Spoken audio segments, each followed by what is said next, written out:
right, good morning and good afternoon, everyone. Welcome. My name is Elisa Desbordes-Cissé, and I'm the Chief Operating Officer of the Ecobank Foundation. I am very pleased to welcome you to this webinar organized by Ecobank and the Ecobank Foundation as part of our mobilization around 2022 International Women's Day and the Break the Bias campaign. During this webinar, we will give the floor to amazing young women entrepreneurs working in the sector of sustainable development and sustainable agriculture. They will share with us their stories and their truly inspiring experience. But first, let me share a few logistical information.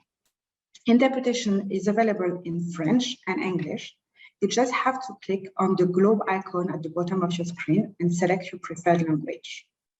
Donc, bonjour à tous. Je suis vraiment très heureuse d'être la modératrice de ce webinaire. Je suis Elisa Desbordes-Cissé, la directrice de la Fondation Ecobank. Donc, avant de commencer le webinaire, je voudrais vous donner quelques informations logistiques. L'interprétation est disponible en français et en anglais. Vous avez juste besoin de cliquer sur le petit icône avec une map monde et choisir votre langage préféré, votre langue préférée.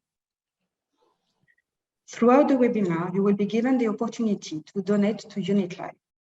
UnitLife is Ecobank Foundation's partner, a UN entity that aims to protect our children from poor nutrition to promote sustainable food system as well as women empowerment. So to do so, I am sharing with you the website. So if you want to donate, you might want to visit this website and decide your preferred donation option depending on your location.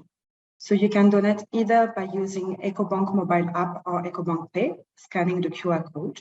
For those based in Kenya, you can donate using M-Pesa, or you can donate via cards. Thank you very much in advance. If you want to engage the conversation on social media, you may use the hashtag #BreakTheBias and hashtag #EcobankBreakTheBias and hashtag #StopAusPréjugés. You can also see the hashtag on the screen behind me. Now, without further ado, let me give the floor to Nana Araba Aban, Ecobank Group Executive, Consumer Banking, who will give opening remarks. She will reinforce the importance of sustainable gender equality and how critical it is to address gender bias. Nana, over to you. Thank you. Thank you, Elisa. And good day, ladies and gentlemen. I'm Nana Araban with the Ecobank Group, and it's an absolute pleasure to have you with us today. Welcome once again to the 2022 edition of the International Women's Day webinar hosted by Ecobank. It's themed Gender Equality Today for a Sustainable Tomorrow. As you may know, the journey to delivering on the Sustainable Development Goal of achieving gender equality and empowerment of all women and girls started a fair number of years ago, and you would agree with me that good progress has been made on the journey thus far. This year, however, across the world, we are focused on addressing gender biases that impede the progress of women from different walks of life. Biases, you would agree, may be conscious, or indeed, they could be unconscious. But these make it all the more challenging for us to have a level playing field that enables women to thrive in their chosen fields of play and truly be the best versions of themselves, not only once, but at all times. Now, knowing that biases exist is certainly not enough, but we must be able to call out these biases and address them in a constructive manner, through engagement, through education, through webinars like this, through interventions like Elevate Ecobank. There are various ways in which we can engage and educate to ensure that we address gender biases. We must also seize opportunities to celebrate women who are forging change to inspire and to challenge other women who may themselves hold gender biases that impede their own personal progress. So to this end, Ecobank is really pleased to host an amazing panel of young women who have decided to take a huge leap to overcome challenges and constraints and are now running very interesting and impactful businesses. You'll be hearing about that very shortly. For these young ladies, success is not just about business profitability, but it's also the ability to pave the way for a more sustainable and inclusive future for their communities and societies as a whole. Ecobank is really proud to have the privilege to give these ladies a platform from which they can share their experiences with the world. Ladies and gentlemen, do enjoy this webinar, and thank you. Elisa, over to you. Thank you so much, Nana. Thank you very much for all your inspiring words and for reminding us why it is important to focus today on gender equality for a sustainable tomorrow. So now I'm going to introduce you to our guests, our three guests, but I just wanted to tell you like one last information in terms of logistics. So at the end of the session, you will have time to ask questions to our panelists. And to do so, you have a Q&A chat box at the bottom of your screen. So you may already start asking your question there, and we will make sure to address them at the end. So again, thank you very much, Nana. So I'm very pleased to introduce you to our three guests. So we have with us today Sini Samba, Maureen Muketa, and Mariam Lawani. Sini is a Senegalese agri-food engineer, and she co-founded the company Le Lionceau in Dakar, which offers organic baby food sourced in Senegal, and grown by small smallholders farmers in Senegal. Maureen is a nutrition advocate from Kenya. She's passionate about achievement of Sustainable Development Goals 1, 2, and 5, and she's the founder of a social enterprise called Tule Vyema, a Swahili word that means let's read right. She's also like a young leader for the Act for Food, Act for Change campaign. Mariam is Nigerian, and she's the founder of Green Hill Recycling. She's an environmental microbiologist with an appetite for adding value to the society. Marianne has about a decade of experience in the education sector, where she impacted several lives. So now let's start our discussion. And let me start with you, Mariam. Please let us know, tell the story, share with us like how you got the idea of funding Green Hill Recycling, why you decided to do it, and why you decided to have this focus on sustainability. Mariam, over to you. Thank you. Thank you, Elisa. Hello, everyone. Good day from wherever you are in the world. It's nice to be here. Thank you for having me. So I started Green Hill Recycling in 2016. It was from a response of a personal pain, right? I used to have this flood, you know, on the streets where I live. It was terrible whenever it rained, and it would leave a mess afterwards. It would leave a lot of plastics on the streets. If you're Nigerian, you can probably relate to this, right? And I got curious. I started to ask questions. And I know that shortly after that, I remember listening on radio, and someone was talking about how people just walk on money. I was like, oh, wow. So we walk on the streets and we're just walking on money, you know, speaking to the level of waste, you know, in our communities and in our streets, in our society.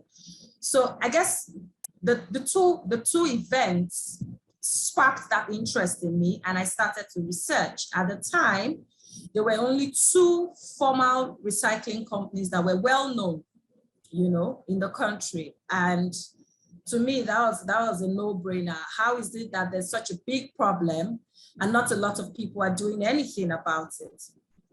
And so that was it. That was how I started to do more research.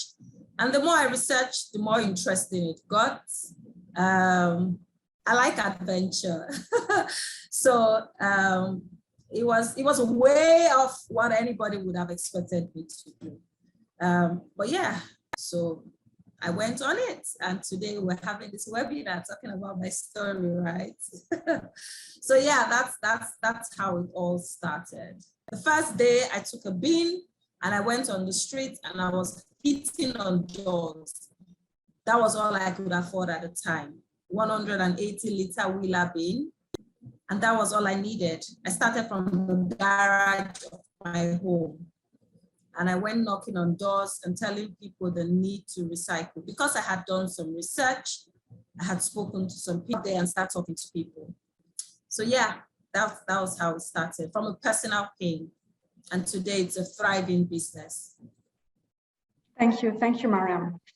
Sini, est-ce que je peux te poser également la même question? Comment est-ce que tu as eu l'idée de créer ce projet de fabriquer des petits pots de bébés biologiques bio au Sénégal? Sini, s'il te plaît. Oui, bonjour. Merci beaucoup, Elisa. Et bonjour à tous et à toutes. Je suis très, très ravie d'être parmi vous. Alors, je suis la cofondatrice de l'entreprise Le Lionceau, qui est basée au Sénégal, comme l'a expliqué Elisa. Donc, l'idée m'est venue, en fait, suite à mes études en tant qu'ingénieure en agroalimentaire, où par la suite, j'ai eu à travailler en France pour le leader de l'alimentation pour les bébés, en tant qu'ingénieure spécialisée dans la nutrition. Et du coup, j'étais devenue passionnée par le secteur de la petite enfance, de la nutrition. Et ça m'intéressait de savoir, en fait, comment ça se passait au Sénégal. Qu'est-ce que les mamans ont l'habitude de donner à leurs enfants? Qu'est-ce qu'on retrouve sur le marché des aliments pour les bébés? Et donc, je suis revenue au Sénégal pour j'étais beaucoup plus curieuse pour voir un peu qu'est-ce qui se passe, en fait, dans ce domaine. Et là, j'étais choquée de voir que 100% de l'offre qu'on retrouvait sur le marché, dans tout ce qui est supermarché, les pharmacies, provenait des produits, c'était des produits importés. Alors que nous avons localement des ressources qui sont très riches sur le plan nutritionnel. Et en même temps, on a noté qu'on a aussi au Sénégal encore malheureusement beaucoup de pertes post-récolte. Je me suis dit, alors pourquoi ne pas valoriser ces pertes post-récolte et les transformer et proposer sur le marché local des aliments pour les bébés qui soient adaptés à leurs habitudes de consommation ici au Sénégal et au goût au fait qu'on a l'habitude de retrouver et bien sûr qu'ils soient de haute qualité nutritionnelle. Et du coup, par la suite, donc, j'ai décidé donc, de rentrer au Sénégal pour créer cette entreprise pour vraiment lutter contre la malnutrition parce qu'encore au Sénégal, on a 19% des enfants de moins de 5 ans qui souffrent malheureusement de malnutrition. Et je pense qu'il est important de valoriser les ressources locales qu'on a, de vraiment s'appuyer sur les matières premières qui sont riches sur le plan nutritionnel et de pouvoir améliorer l'état de santé nutritionnelle des enfants tout en renforçant les chaînes de valeur locales. Merci beaucoup, Sini. And now I'm just going to turn to Maureen. So Maureen, please tell us a bit more about Tule Viema, and I apologize for the pronunciation, and tell us how you also got this idea of this amazing project. Thank you.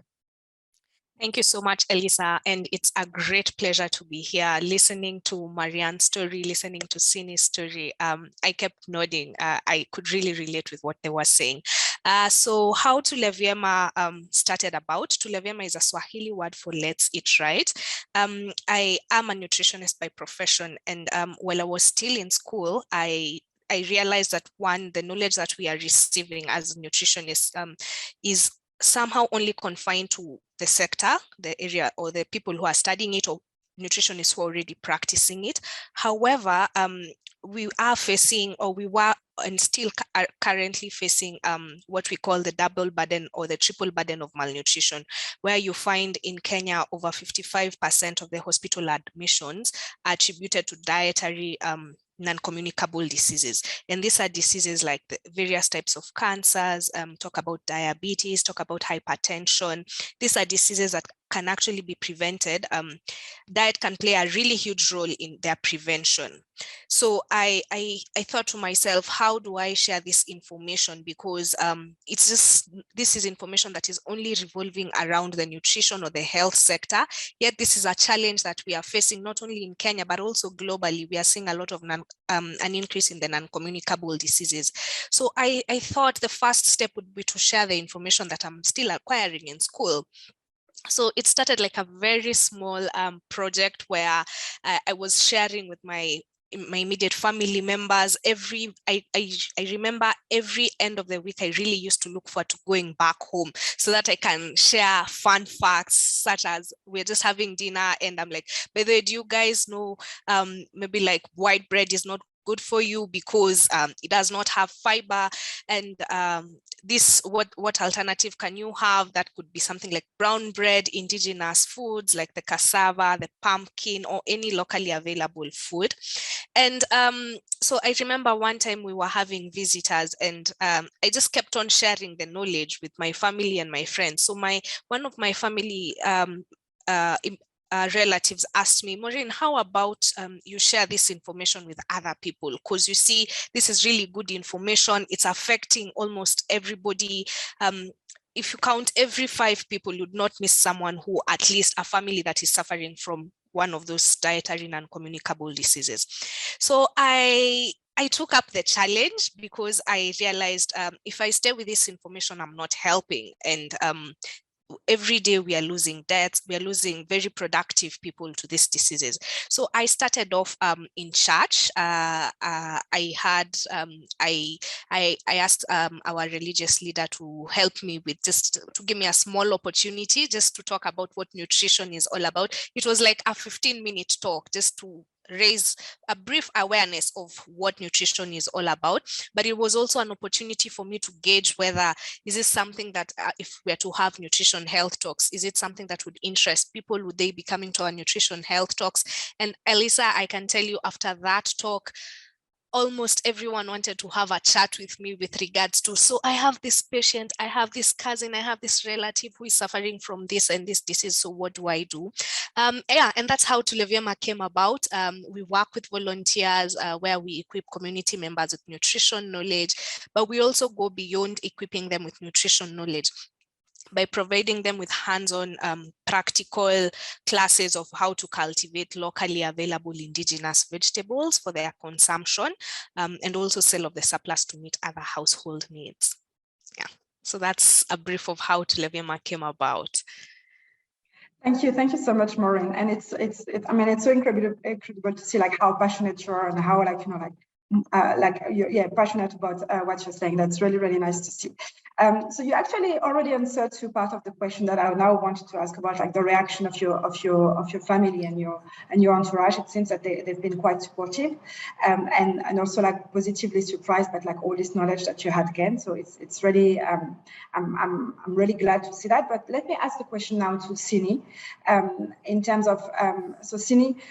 So I'm just going to switch to French, sorry. So Sini, est-ce que tu pourrais nous dire, parce que donc j'imagine que lancer le lionceau, c'est pas forcément ce que ton entourage ou ce que ta famille pouvait se dire que tu allais faire. Donc est-ce que tu pourrais nous dire comment les réactions que tu as obtenues de leur part et le soutien que tu as pu avoir aussi de leur part, s'il te plaît. Merci. Bien sûr.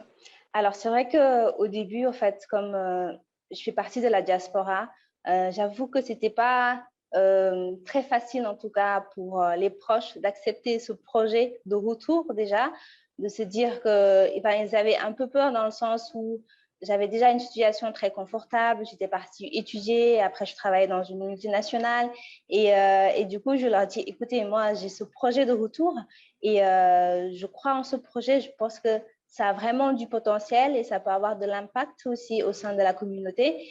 Et du coup, bon, c'est vrai qu'il y avait quand même cette situation un peu craintive, on va dire, mais après, à force de faire véhiculer en tout cas la passion et l'ambition que j'avais sur ce projet et l'impact surtout que ça pouvait avoir au sein des enfants, mais aussi au sein de tout le système entrepreneurial au Sénégal. Par la suite, ils m'ont soutenue, surtout aussi au tout début parce que c'est quand même assez difficile au début pour se lancer et avoir le soutien de mes proches était vraiment quelque chose d'indispensable pour moi. Super, merci beaucoup, Sini. So Mariam, what about you? So because I understand that you were a teacher before starting your company. So how you experienced like how you got into the waste management and the recycling, but how did your family and friends react to it? Thank you. Thanks, Elisa. So for me, it was quite similar to Sini. I used to work in a British school, one of the best in Nigeria. So a lot of people didn't understand it. How do you leave such a highbrow place and you want to pick plastics on the streets of Lagos, right? it didn't add up. My immediate family, yes, supported me. I remember then when I finally made up my mind to resign, because I was working and then I started Green Hill while I was still working. For 2 years down the line, I just called it quits with my job and gave it all my full, attention. My colleagues then believed, they really believed in what it was I was saying. Like they could picture it, they could see it. And years later, when things began to happen for Green Hill, they would say, oh, can you remember when we're having lunch and you talked about this? You envisioned this, I was like, oh, really? I didn't even realize I used to talk about this so much, so my colleagues, yes, my immediate family, yes, but there were biases even at that time. I remember a particular family member, it didn't quite sit well with, with that person because, I had told the line that they were in. I'm trying to be careful now so that, I was a teacher and it was a beautiful thing. It was how a woman should be. I mean, a teacher, you can manage your home, you can close at 2 and take care of your family, and I'm coming and I'm saying, so there were words, there were derogatory words. There were words like, oh, dustbin picker, trash collector, several times until the day I had to stand up and I said, oh, I am not a trash collector. I am a recycler. And so please, I would not permit that you address me like that.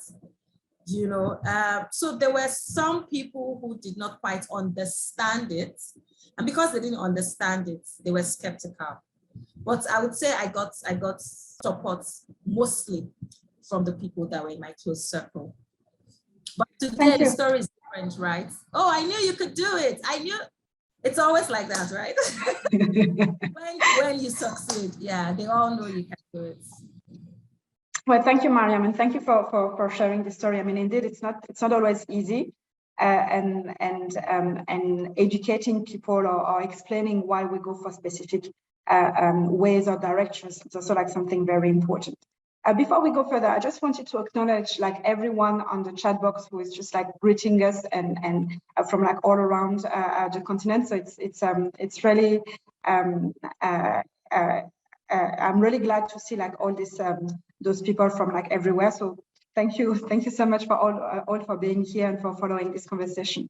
Donc merci vraiment à tout le monde qui est connecté et qui nous dit bonjour d'un petit peu partout sur le continent. C'est vraiment très agréable de voir une telle mobilisation. So now we've talked about how you got the idea of the business, right? Like the three of you of this project.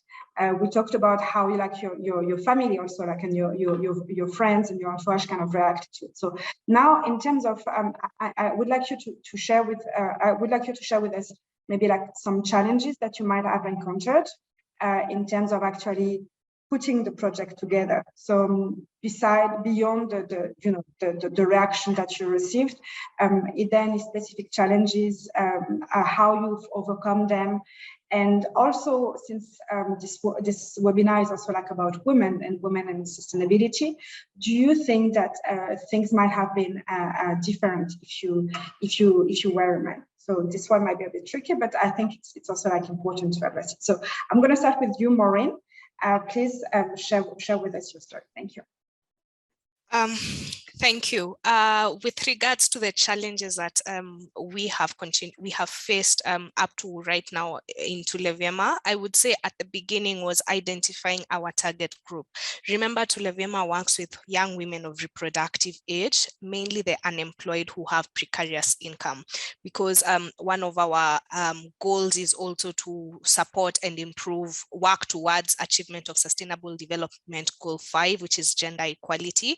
So it was a challenge initially to identify this target group because when we are sharing our idea, when we are having the nutrition health talks, we leave it open. We do not constrain, or we do not have it we do not lock out the number of people who attend our health talks, but where we are really particular is when we are training the young women or our community members with how to cultivate the 4 varieties of indigenous vegetables on kitchen gardens or vertical gardens. So this was a challenge because remember, vegetable intake is we still have a problem with regards to meeting our minimum quantities or recommended amount of vegetables that we should be consuming.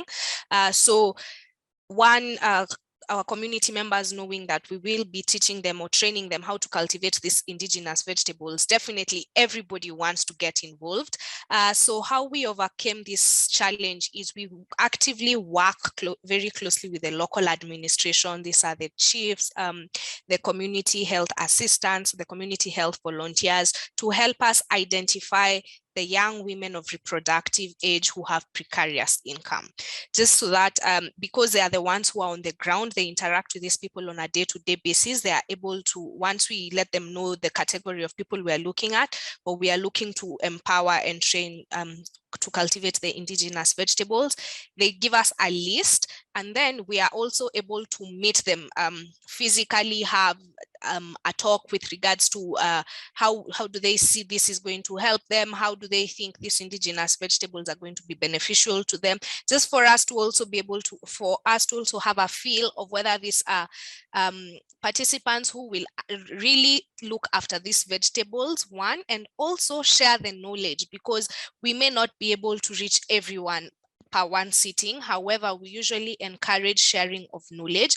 So both during the health talks and also cultivation of the indigenous vegetables, we encourage peer-to-peer learning, such that if you have a neighbor, it is my responsibility as a person, as a young lady who has been trained to cultivate the indigenous vegetables, to teach and train my neighbor, my family, like my extended family. And then the other challenge that we have been facing, especially now that we are continuing, we are very increasing or expanding, is a venue with regards to whenever we are having the nutrition health talks. We are continuing to see a lot of both the old, the young, men, women join the health talks. So how we have been able to overcome like the venue challenge, because we usually have this nutrition education talks at a central place, is we have been able to like talk or collaborate with the local county government, where they've been able to give us at least a venue in the town where we hold these nutrition health talks for us at a free of charge, for us to be able to have this, the health talks, but also at the because we have different cohorts of people, community members that we work with closer to where, because again, we do not want to rapidly disrupt their schedules during the day. We have also been able to partner with a local church whenever we are having nutrition health talks or project activities around that area. We have a local church where we go to. So those, I would say, are part of the challenges that we have been having. A challenge that we have also been able to overcome is volunteers, working with volunteers, because to Leviama we work with volunteers, and because again we are having very many community nutrition health talks, we have been able to also work with like local university students who have already completed nutrition, and those could be part of the CSR activities that they can be able to give back to society, just to also encourage the students. You do not need to look for formal employment, because employment is also a challenge, but even as you're looking for it, what can you do? So yes, thank you. Merci Maureen. Thank you, Maureen. Thank you very much. Étant donné que je vais passer en français, excusez-moi. Donc, Sini, donc je vais poser la question maintenant à toi, parce que comme Maureen, tu travailles aussi avec des petites agricultrices qui produisent des céréales ou des produits endogènes, je crois que c'est comme ça qu'on dit. Quels sont pour toi les défis que tu as pu rencontrer pour justement produire des petits pots de bébés qui peuvent être et bio et nutritifs, surtout pour les bébés où la nutrition est particulièrement importante, mais aussi produits localement avec des produits locaux. Sini, s'il te plaît. Oui. Merci beaucoup, Elisa. Alors oui, justement, un peu comme Maureen, en fait, nous, on travaille uniquement avec les producteurs du terroir locaux. Et c'est vrai que l'approvisionnement, en fait, reste quelque chose d'assez problématique jusqu'à aujourd'hui, hein, parce que nous, comme on est dans le secteur de la nutrition infantile, il est important pour nous d'avoir une traçabilité sur nos produits, d'où viennent nos matières premières, comment elles ont été cultivées, avoir vraiment une collaboration directe avec les producteurs. Et ça, c'était quelque chose qui était assez difficile en tout cas à mettre en place, tout simplement parce que la plupart des producteurs, bien des productrices en groupement, n'ont pas l'habitude de travailler avec des entreprises de transformation. Ils ont plus l'habitude de travailler avec des individuels qui viennent prendre d'un coup leurs matières premières comme ça, différents kilos, mais il n'y a pas d'anticipation sur la commande pour qu'elles puissent mieux préparer leur campagne, et aussi nous, de notre côté, d'éviter d'avoir des problèmes liés à l'approvisionnement. Et comment on a fait au fait pour résoudre cela? C'est vraiment essayer de mettre en place des contrats de collaboration avec ces groupements, mais aussi surtout leur faire comprendre au fait l'importance d'avoir ce partenariat gagnant-gagnant avec nous, dans le sens où eux, ça leur permet d'être sûrs qu'au fait, à la fin du mois, ils vont avoir des revenus beaucoup plus stables. Ils vont pas avoir de pertes post-récolte parce qu'on va leur acheter les matières premières. Et nous, de notre côté, ça nous permet de mieux connaître d'où viennent nos matières premières, d'être sûr d'avoir du stock pour notre transformation, et aussi de pouvoir les accompagner à mieux renforcer leur capacité.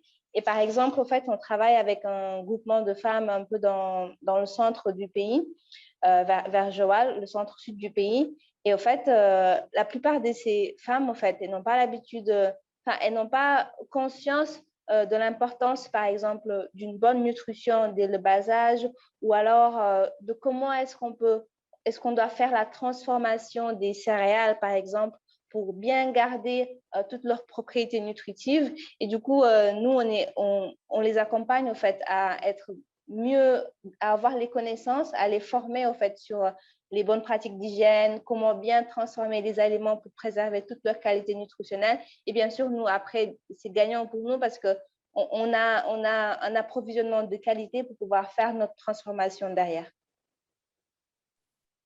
Très bien, merci Sini. Merci pour ce témoignage. Et en effet, c'est très intéressant de voir les parallèles entre ton témoignage à toi et celui de Maureen. So now let me ask the question as well to Mariam. So you are more in the business of recycling, so there might be some challenges that are like different from the ones that Maureen and Sini just talked about. But what challenges did you have? How did you overcome them? So I think the very first one would be behavior change. As funny as that might sound, people were used to a certain behavior of just, consuming the content of a plastic bottle, for example, and then just trashing it, just throwing it out there for whoever, to pick up. And you walk up to a 30, 40-year-old grown adult and you're telling them to change the behavior that they've been used to all their life. That was a big no-no. So, we had people tell us, rather than me gather this thing and keep it for you for free, I would throw it away. We had those kind of comments, like it was because you suddenly indicated interest, right? There was an automatic value attached to something that used to be waste. And how we were able to overcome that was to then actually create value. So when we started, we're asking people, just keep this thing for us, we'll give them nice bags, keep it neatly, nicely, we'll come pick it up and all that. But that didn't get us the volumes that we wanted, to be a sustainable social enterprise. Yes, we we are for the people and the planet. We address several sustainable development goals, but we're also for profits, right? So what we then had to design was an incentive model where people are able to exchange these recyclable materials for groceries, ranging from all sorts of incentives, right? From foods, groceries, day-to-day staple like bags of rice, cereals, provisions, those sort of things, to even household equipment like cooking set of pots, blenders, microwave ovens, washing machines, all the way to electronics. And very recently, we then started to even use these ways to address issues, gaps around education, around healthcare. So now there are people who can access healthcare all year round using plastics, for example, to pay back, right? There are people who can get the school fees of their children paid using plastics, So when we say we're creating value from waste, we're able to actually do that. We had issues around space. I started from the garage of my home. Eventually, I outgrew that place, and I needed a larger space to expand. We have to generate our own power. Nigeria right now, everybody knows what's going on and the hikes in diesel costs. And, so these are real challenges that we face every day. And I think I would answer that when you ask about our sustainability or how we, intend to. That's part of the plan on how we can move away totally from using fossil fuels to becoming an holistic, a green business holistically. So those are some of the challenges that we encounter. I saw on the chat, somebody was asking, how did we raise funds? For me, I bootstrapped. I said that I was working for like 2 years, so I was saving up. I was able to get some of the few machines initially.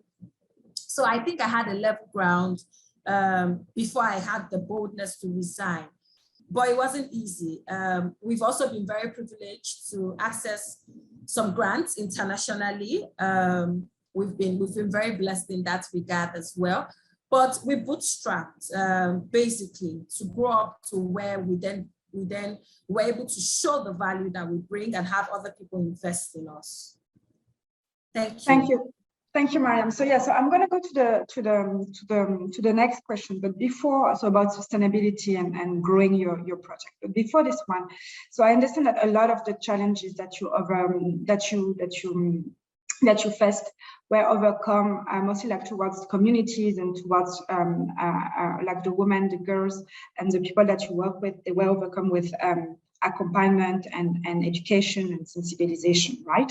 So now the question that I do want to ask the three of you is, do you think, and again, I'm asking this question because it's also like about women and International Women's Day. So do you think that those, like the three of you, like you're three young women, so do you think that it would have been easier or different, not necessarily like easier, but different, if you would have been a male, basically?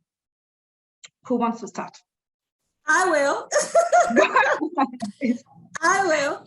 So yeah, because even as a woman now and as a young woman and a tiny woman for that matter, there is this expectation where when they see you, they're like, oh, like you're the one behind this, and then it's almost like you need to prove yourself, because sometimes when you insist on certain things, you want things done in a certain way, you're labeled as rebellious, as stubborn. They say you have wahala, as our Nigerian people would say. I hear that a lot. Like, this woman, you're so stubborn, But if he was a man and he's insisting on systems, on structures, on things to go the way it should be, it's just how it should be, right? Like, oh, he's very principled, he's very professional. But if it's a woman, she's stubborn, she's rebellious, she's, so totally. I was denied a space for no reason, till date, there's no reason why they denied me that space. And when I was kicked out, a few months later, I gathered that same space was given to a man. Till date, he's still running the same thing I was doing there. So perhaps I was a threat, I'm not sure. But yeah, that's what happened. So I totally know that it would be different if I was a man. Thank you. Thank you. Thank you. Maureen, I can see you nodding, so please go ahead.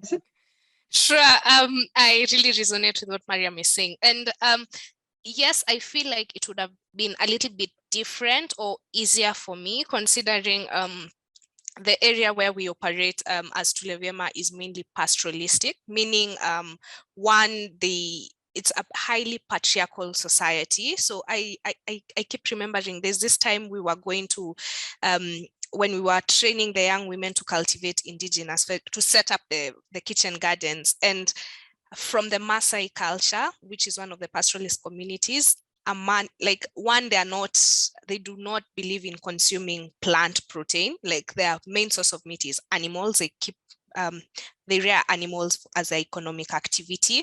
And so because when we are setting up the kitchen gardens, it's usually a collaborative effort. There is nothing like teacher and then the women observe. We do it all together.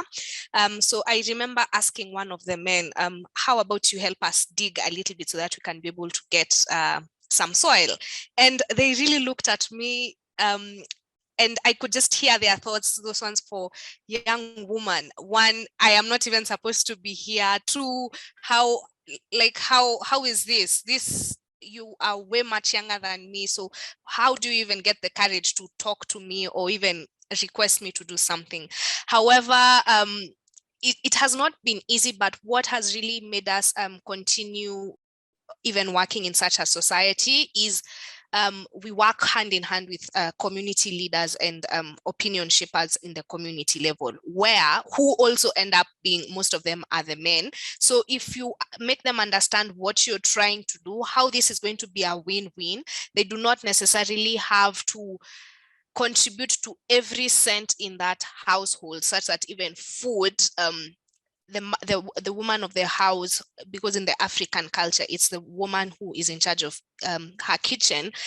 You do not have to give every cent, including money for like buying something as simple as cooking oil.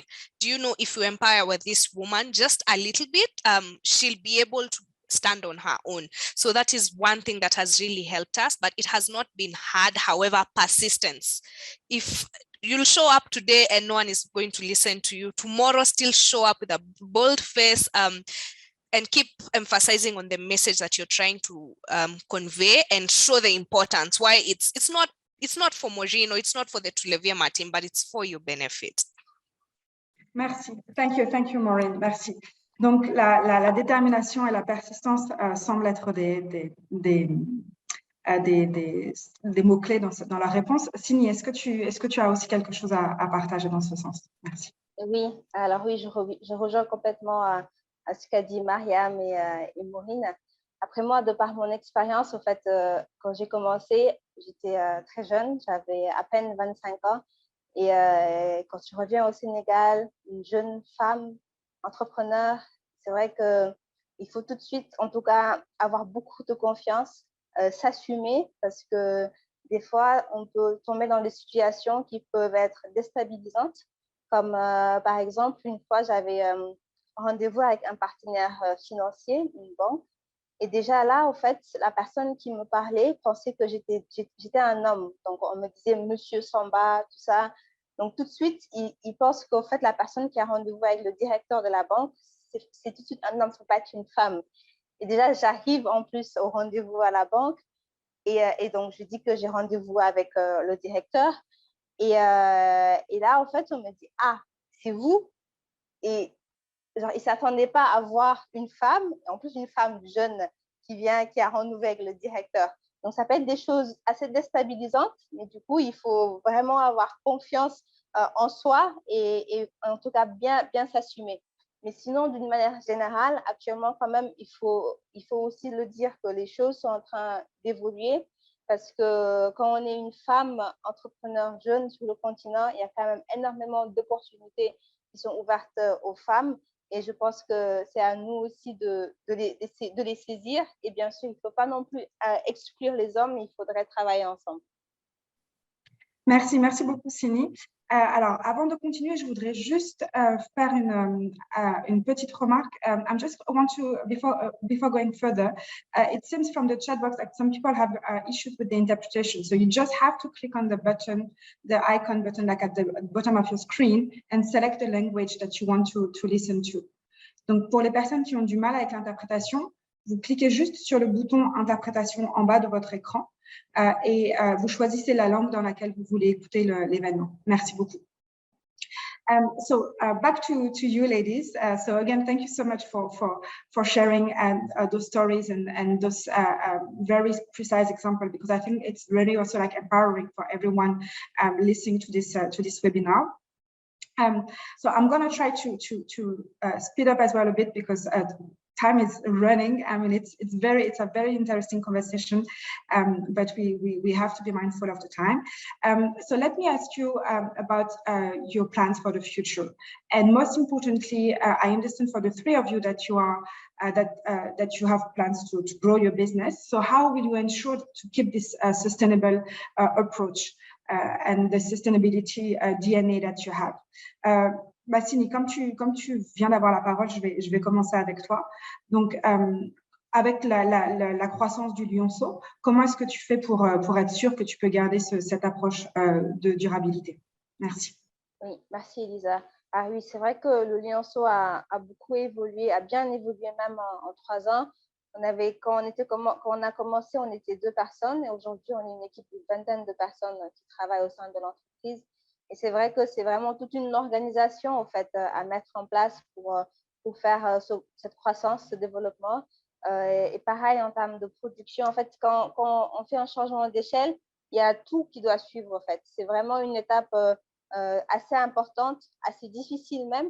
Et comment on s'assure en tout cas de pouvoir maintenir cette durabilité, c'est de maintenir en tout cas les partenariats qu'on a, notamment avec les producteurs, parce que comme je disais tout à l'heure, l'approvisionnement peut vraiment être une problématique assez difficile en tout cas pour nous. Et je pense que c'est important de faire des collaborations, des contrats avec les producteurs avec qui nous travaillons pour pouvoir faire cette croissance. Et notre objectif en fait de développement, c'est déjà en fait pour cette année de construire une nouvelle unité de transformation pour pouvoir augmenter notre capacité de production. Et après, derrière, d'ici l'année prochaine, aller dans l'export, notamment dans la sous-région. Merci beaucoup, Sini. So Mariam, what are your plans for your company, like in terms of growth and in terms of most importantly keeping this sustainable approach? I mean, you touched on it a bit during your previous intervention, but please tell us a bit more about it. Thank you. As we continue to expand, now we have over 4,000 subscribers, and that's just, you know, households. That doesn't include corporate organizations or schools, public schools and all that. So as we're expanding, we then see the need to infuse tech into our processes, right? So that there is more transparency, you're able to manage people better, you know, have a better subscriber management plan in place. So we're partners with the Lagos State and the Pakam app that they subscribe for recyclers to be part of. So that's something that we're currently using. And then, of course, apart from infusing tech, we're trying to see how we can, you know, become a green company in truth, right? Like involve the use of solar powered tricycles, for example, because we do a lot of door-to-door collection of these recyclables. We go to the doorsteps of the people to pick it up from them, and, you know, move away from using diesel. And, you know, although these are very, very costly, right? They have implications in terms of cost. But those are some of the things that we plan to do as we move forward, and then increase our partnerships across Africa so that we can be, you know, a truly Pan-African business. Thank you. Thank you, Mariam.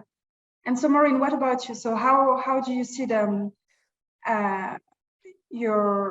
your organization growing, and most importantly, like how do you want to keep the sustainable approach? Thank you. Thank you. So for sustainability, from the onset of our project activities, we do not provide all the project inputs that are required. So first, we ensure that women and our target audience understand what is required of them with regards to they're the ones who provide the kitchen gardens, the soil, for example. They're the ones who commit their time to tending and taking care of the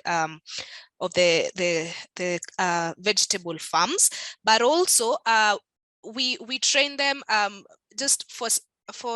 we train them to apply organic and organic approaches towards cultivation of these indigenous vegetables, such that they do not have to rely on commercial fertilizers. We also train them how to just a little bit on recycling. Whenever you have like empty plastic containers, you don't need to throw that away. That can be used as a kitchen garden, for example. The old tires, that could also be used as a kitchen garden. But also about our approaches of expansion is because we work in a dry area where water is not easily accessible, or it's not there throughout the entire period of time, especially a calendar year, is we teach them how to recycle their water. For example, like kitchen water, you don't, whenever, especially during the very, very dry seasons, that kitchen water, the water that you use to rinse, you could also use it. We train them how to treat that water such that it's not very alkaline or very acidic, that it will affect the nutrient quality of the vegetables.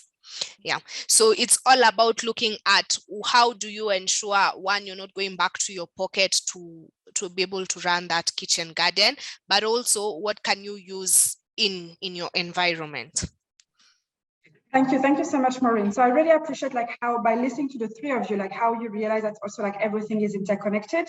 Like as you were mentioning, Maureen, like the reuse of plastic and bottles and so on to create like garden spaces. Like I could see Mariam just like having a thumb up.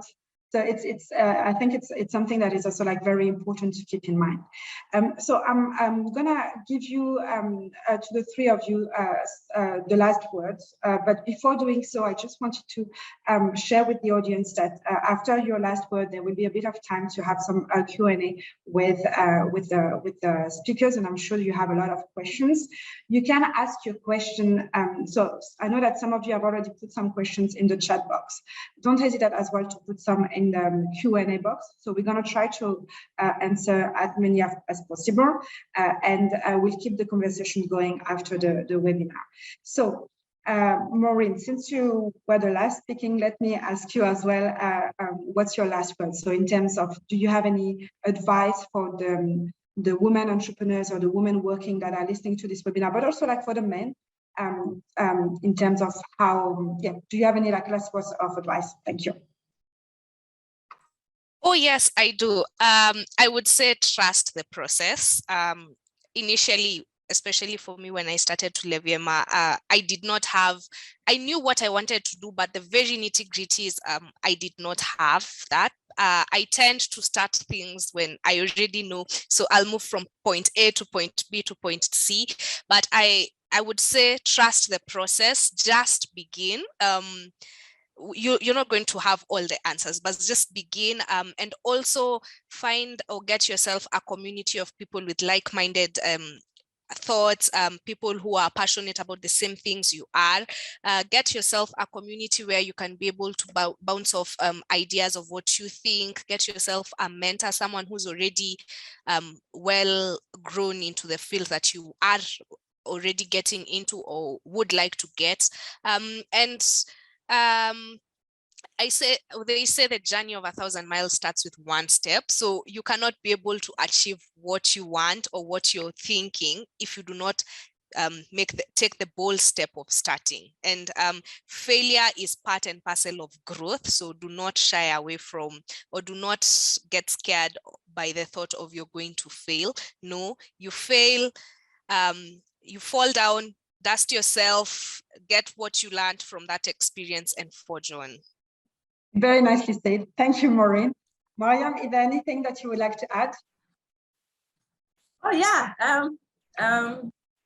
understand your why. Why are you doing what you're doing? Is it because it's trending, or is it because you feel, you know enough to do it? Understand your why, because that why will be questioned. It will be tested, and be bold enough to talk about it whenever you have the opportunity to. Start where you are. I started from the garage of my home. There's never a perfect time. That perfect time will never happen. So start where you are. And of course, if you're African, stay resilient because we know that Africa will test you. Thank you. Thank you so much, Mariam. Sini, qu'est-ce que tu as comme conseil à donner? Oui, alors conseil que ce soit à la fois pour les hommes ou bien aussi pour les femmes, les deux. Je pense qu'en fait, aujourd'hui, quand on est sur le continent africain, il y a énormément d'opportunités pour se lancer. Mais je pense qu'en fait, il faudrait que les entrepreneurs intègrent vraiment le côté impact, en fait. Se dire, en fait, en faisant cette activité, en créant cette entreprise, comment est-ce que je vais changer la vie, les conditions de vie de la population? Comment est-ce que je vais améliorer mon environnement? Je pense qu'aujourd'hui, on est vraiment dans une ère où il faudrait tout de suite intégrer le côté impact quand on a un projet de création d'entreprise, et bien sûr quand on est lancé, pour avoir confiance dans son projet et surtout, comme l'a dit Mariam, être vraiment résiliente, quoi. Merci beaucoup, mesdames. Donc, détermination, être résiliente, être bold, être persistante, savoir aussi s'entourer des bonnes personnes et surtout ne pas avoir peur de commencer ou ne pas avoir peur d'échouer. Je pense que j'ai à peu près résumé tout ce que vous avez dit. En tout cas, je pense que ça a été vraiment très inspirant pour les gens. Nous allons maintenant commencer à prendre quelques questions. Mais d'abord, j'aimerais vous rappeler que vous pouvez soutenir Unit Life, qui est un des partenaires de la fondation Ecobank, qui vise à créer à soutenir le développement de systèmes alimentaires résilients et durables, en particulier pour créer une nutrition saine pour les enfants. Donc, je vous invite à vous connecter ou à visiter le site que vous devez voir actuellement sur votre écran, donc unitlife.org/make-the-connection. Et vous avez à ce moment-là différentes options pour pouvoir contribuer, donner à Unit Life.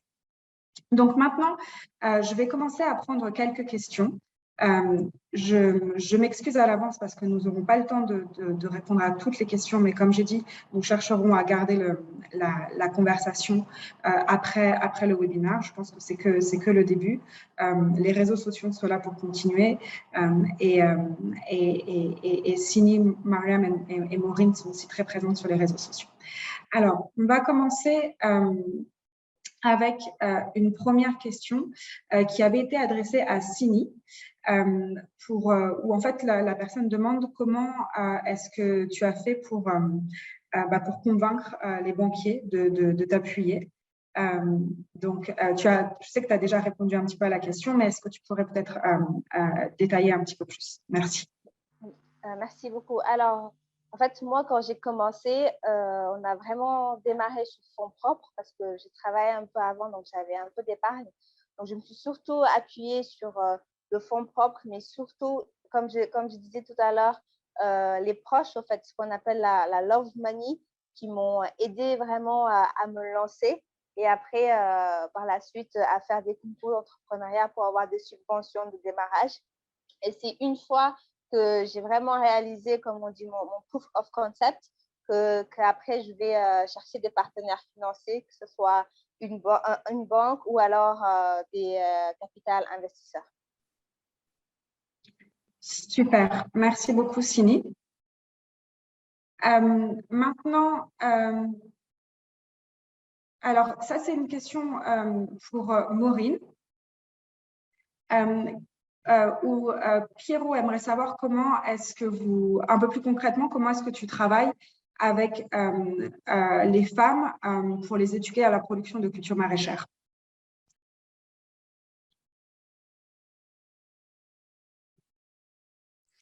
Thank you, Elisa. So how we educate the women is we practically go to their households. So whenever we are setting up the kitchen gardens, so we work with an agricultural extension officer who is well versed with matters agriculture, how to set up these kitchen gardens. So before setting up, we let them know, like during the last nutrition education talk, before we set up the kitchen gardens, we let them know what are the requirements that you will require. So is it soil? Is it what quantity of water will you require? What quantity of soil will you require? What is the most ideal place for you to set up these kitchen gardens? But now on the material day, when we are setting up the kitchen gardens, we have the agricultural extension officer, and then we have the owner of the household where we are setting up those kitchen gardens, now that the woman in that household, but also because we separate this, we work in groups. So also the group members of where, let's say we are working with cohort 1 or group 1. So all members of group 1, we meet at one person's place, actively show them how to go about it. So it's time to put the soil.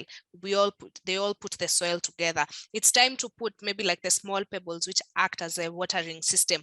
They do it actively from scratch to when the kitchen garden is up, because they are the ones who are going to train other women. So we do not the agricultural extension officer does not do it as they watch, rather they do it all together, explaining, the agricultural extension officer explaining why, for example, you need this much quantity amount of soil, why are you putting manure at this point but not at the former stage or later on. So it is through actively doing it, like experiments, but now we are not experimenting because they are doing the actual setup of the 4 kitchen gardens. Thank you, Maureen. Mariam, I'm going to ask you this question, but it's a question that is more like addressed to the 3 of you, but let's start with you. Do you, one of the participants would like to know if you actually also train women for entrepreneurship, like to know like how to be like entrepreneur? Like, is it something that you have done maybe with starting with your friends, or is it something that you are planning to do? Oh, we actually have a project called the Akugbe project. It's from my local dialect. Akugbe means together, right? So to achieve the sustainability, or to achieve a circular economy that we're all talking about, requires togetherness, right, of all stakeholders. So what the Akugbe project aims to achieve is to actually train 180 women by the end of, in December 2022, to become self-sustaining. So, well, in the field of recycling anyways, you know, to become recyclers in their own rights, you know, to be able to move away from just collecting and also doing some form of pre-processing. So we started before COVID, and of course, COVID brought some disruptions to that project, but we're reinventing, or, you know, pivoting and making it better suited now as we forge forward. But yeah, personally, it's one of the things I plan to do before the end of the year. So actually train young women, right? Not just in recycling now, but how to run sustainable businesses, some of the lessons I have learned, so they don't have to make the same mistakes that I made, you know, and just learn how to build a business that is sustainable, especially a social enterprise. Thank you. Merci. Thank you very much, Mariam. Sini, do you also have, I know you also work a lot with smallholder, excuse-moi, je vais parler en français. Je sais que tu travailles beaucoup avec des femmes agricultrices. Est-ce que par rapport au travail que tu fais avec elles, tu essayes aussi de développer leurs compétences en termes d'entrepreneuriat? Oui, Elisa, complètement. En fait, ce qu'on fait en les formant en fait sur les techniques de transformation, en préservant les qualités nutritionnelles, ça leur permet à elles aussi de faire la même chose et de vendre en fait ces produits au sein de leur communauté et d'avoir des revenus complémentaires. Et au-delà de ça, en fait, ce qu'on fait, c'est qu'au moins une fois par mois, on fait des ateliers de partage d'expérience et aussi d'expertise sur tout ce qui est transformation des aliments afin que la plupart des personnes, en tout cas, aient accès à l'information et aussi accès à des techniques sur la transformation pour être beaucoup plus autonome. Donc, oui, complètement. Super, merci beaucoup. And now I believe that some of you are mothers, and I have a question in the box asking how you actually manage being both an entrepreneur and a mother. Mariam, do you want to start with this one? I can see you nodding, so. Wow, I wasn't expecting this question. Yeah, I'm a mom of two. My son is 8, my daughter is almost 5. I think the first thing, like I don't shy away from saying this when I say it.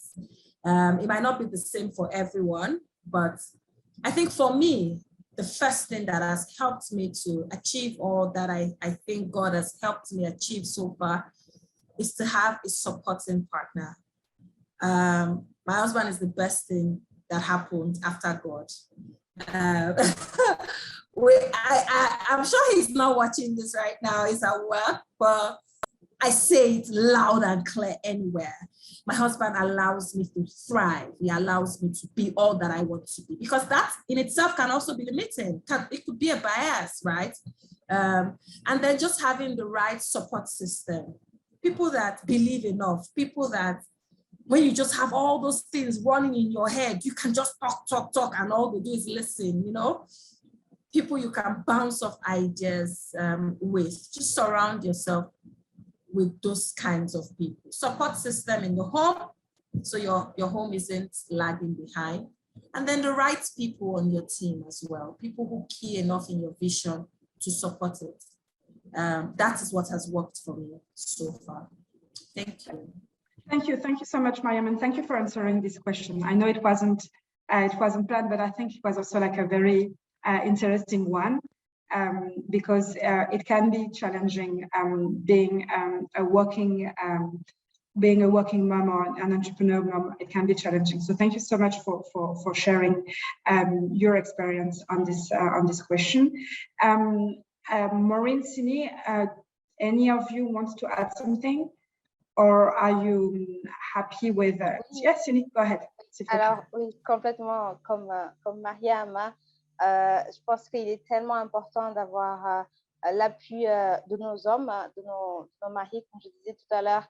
C'est pas il y a les femmes ici, il y a les hommes de l'autre côté. Il faut vraiment qu'on collabore ensemble, parce que c'est comme ça qu'on va arriver à changer les choses. Donc par exemple, il y a des jours où ça m'arrive de finir un peu plus tard au travail. Et c'est vrai que ça fait plaisir de rentrer à la maison, de voir que le repas a déjà été préparé, que le petit a déjà été lavé et couché. Donc, ce sont vraiment des choses qui font plaisir. Et après, voilà, il ne faut pas tout le temps attendre à ce que la femme, c'est elle qui doit s'occuper du bébé, c'est elle qui doit s'occuper de la cuisine.